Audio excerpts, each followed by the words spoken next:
Bom, nós como seres humanos, o ser humano o homem, ele tem que se congregar. Ele precisa, a partir da Revolução Industrial antes um pouquinho com a Revolução Agrícola, os povos, as comunidades começaram a se integrar, do ponto de vista de interesses comuns e tal. As famílias começaram a se agrupar e ali nasceu a necessidade de agregação dos seres humanos.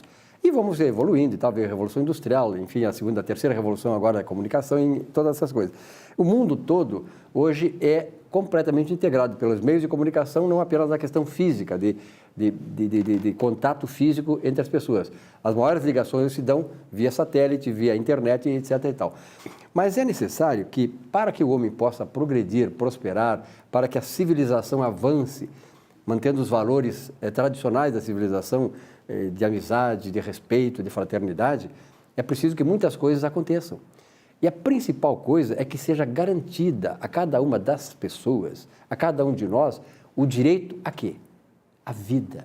Quer dizer, se não tiver vocês, o direito a ter a vida preservada, a vida segura, o direito de ir e vir, de viver, de se alegrar, de passear, de andar aqui com a família e tal, de se deslocar, isto não adianta absolutamente nada. Quer dizer, não adianta desenvolvimento econômico, não adianta crescimento do PIB, não adianta renda, não adianta conforto, não adianta absolutamente nada se você não tiver a garantia da sua vida.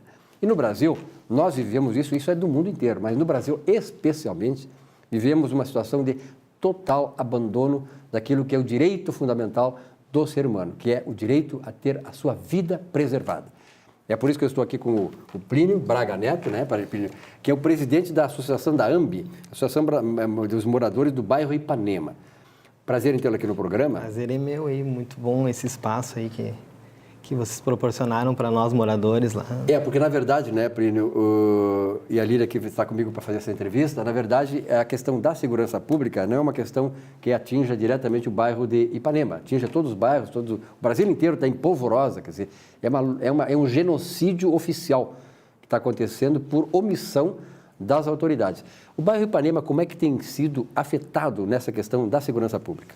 O nosso bairro Ipanema, ele está passando por algumas dificuldades há bastante tempo já, né, com relação à segurança, né, vandalismo, falta de policiamento ostensivo.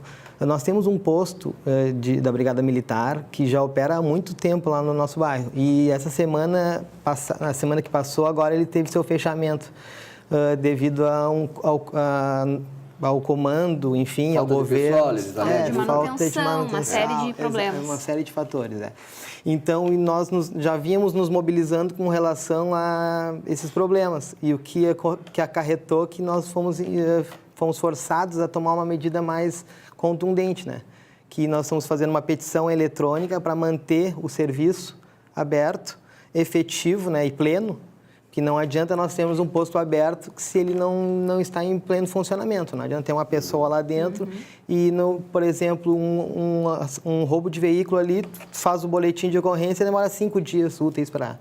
Então, isso aí não tem cabimento mais. Então, nós, moradores, decidimos agora, né, tomar essa atitude mais contundente e vamos fazer uma representação junto ao Ministério Público para termos essa garantia, né, a garantia uma prerrogativa, na realidade, constitucional, que é ter o direito à segurança.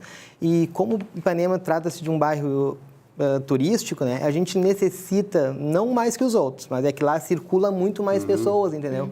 E os moradores estão totalmente desamparados com relação à segurança lá. A invasão de casas, baderna. Depredação de bens públicos, exatamente. Eu tenho passado muito lá em Ipanema. Isso, exatamente. E também temos muito problema com assalto à mão armada lá, que está acontecendo. Assalto a residências com mão armada, inclusive, né? Então, nós tomamos essa atitude. A nossa associação, ela é uma associação que já tem 32 anos, né? Ela nasceu de um anseio muito antigo do bairro, né? Então, a gente está buscando agora, através do Ministério Público, que seja feito alguma coisa nesse sentido, né? Junto à Secretaria de Segurança, porque a gente não vai aceitar mais esse tipo de situação, né? E pelo histórico que vocês têm das mobilizações que vocês fazem, né, nesses 32 anos? 32 anos. Esse é o pior momento?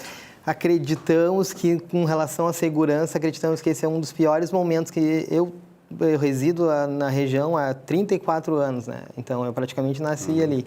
E mais alguns que fazem parte da nossa associação informam que o Astélio, que é um ex-presidente nosso, o Jorge Paz, Estácio também, eles nos informam que isso aqui é o pior momento, né? Que é isso que nós estamos passando, né? Ipanema, o bairro de Ipanema, vem bem ao encontro daquilo que eu coloquei no começo da entrevista com o Plínio.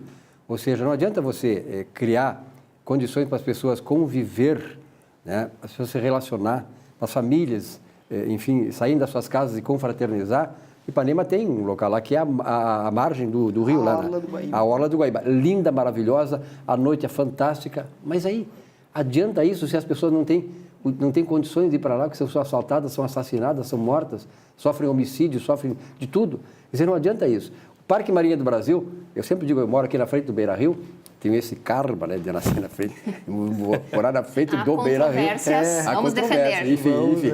Eu sempre defendi o seguinte, o Grêmio foi lá para o bairro Anchieta, lá, né? Para o Humaitá. Para o Humaitá, e está desenvolvendo aquela área. Eu acho que o Beira-Rio podia ir lá para a Restinga, por exemplo, né? Transferir para lá e ia desenvolver melhor aquela área. A gente pode criar um polo lá, vamos sugerir, mas... Como é generoso. Vamos manter. Mas, enfim, é a questão de distribuição melhor das coisas, né?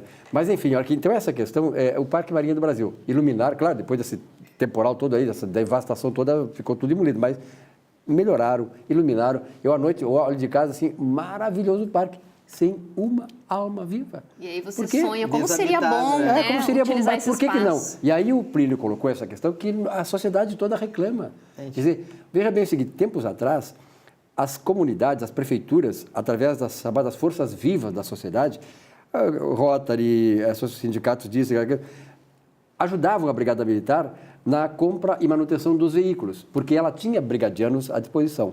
Hoje nem adianta arrumar os veículos, porque não tem gente.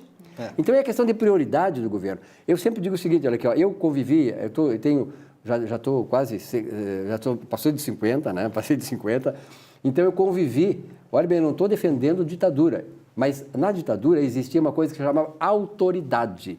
O governo tinha autoridade. Então eu quero que volte a autoridade, não o autoritarismo. A autoridade que nós não temos nesse governo. Então hoje parece que se tu fiscalizar, se tu punir, tu está sendo autoritário. Isto é que fez frutificar entre nós, multiplicar criminosos costumazes. Depois temos um setor judiciário que sempre interpreta a lei a favor do bandido. Senhores juízes, por favor, a lei São Mole mas por que os senhores não interpretam a lei? Soltei o bandido porque eu interpretei a lei. Mas interpreta a favor da sociedade. Quer dizer, então não é possível, né, Plínio? Bandido, é só pegar o bandido que matou, ele já saiu do sistema prisional, já matou 3, 4, até quando a sociedade vai se permitir isso? Nós não aguentamos mais, senhor secretário da Segurança. Se o senhor não tem aquilo roxo, saia, porque o senhor não tem condições de manter a sociedade segura. E isto é o objetivo principal do senhor secretário de Segurança Pública do Rio Grande do Sul. Eu conheço o governador Sartori. O governador Sartori tem boas intenções, mas o governador Sartori não tem esta autoridade inata do ser humano. Ele não tem.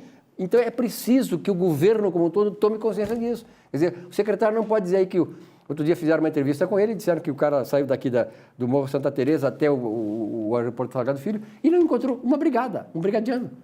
Isso era aí ele defendendo isso, quer dizer, pelo amor de Deus, vá viajar para um país qualquer desse mundo aqui, o senhor vai ver que a segurança pública começa com a segurança preventiva, quer dizer, com o brigadiano, com o soldado, com a autoridade pública de segurança nas ruas. Sem isso não tem como fazer. E para atender isso é preciso de quantidade, precisamos de efetivo, né? Porque aquilo que o Plínio trouxe ali, não adianta colocar um profissional só no posto, porque é inseguro para ele, inclusive, né? Daqui a pouco estão invadindo o posto e fazendo cara de refém, como já aconteceu. Mas entram em quartéis, os caras entram em quartéis. Então, é preciso um efetivo, tem que ter organizado o processo, né? Cabe salientar que a Brigada Militar sempre agiu em conjunto com o nosso bairro, com a nossa região, só que ela esbarra nessas questões de efetivo, eles não têm... E faz o que pode, é verdade. Inclusive, nós temos uma reunião com o comando da Brigada Militar para tentarmos, enquanto a Secretaria de Justiça não toma uma decisão e não vai avante, né, com relação às melhorias na questão da segurança, né? Então, nós vamos tentar, nós como associação e Brigada Militar,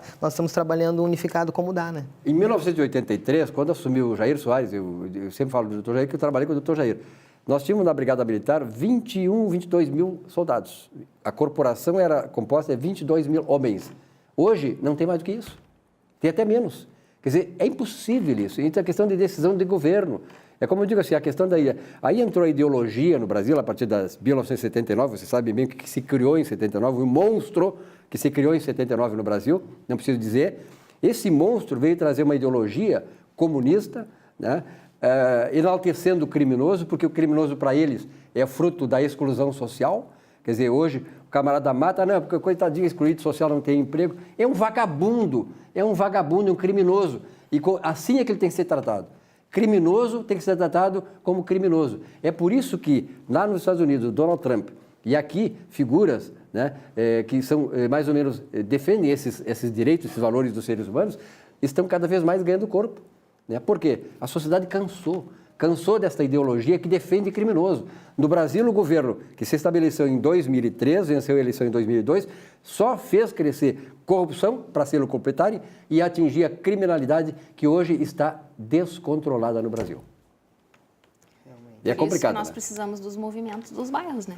Então, muito obrigado pela tua presença aqui. Ó. Venha mais vezes, nós vamos fazer uma reportagem, vamos marcar um dia, né, Lília? Vamos lá em Ipanema mostrar como está Ipanema maravilhosa. Ouvir as pessoas Ouvir também. as pessoas. E nós vamos fazer aqui também um tribunal. A gente sabe que nós temos pouco alcance aqui, os grandes veículos, a própria RBS está fazendo um bom trabalho sobre isso. É importante que a comunidade, que os meios de comunicação se envolvam nisso. Mas nós temos que romper com essa questão aí de achar que punir é autoritário. Não, punir é autoridade. E a punição faz parte da solução dos nossos problemas. Uma bela semana de trabalho para todos vocês. Nosso Economia e Desenvolvimento volta na semana que vem. Até lá.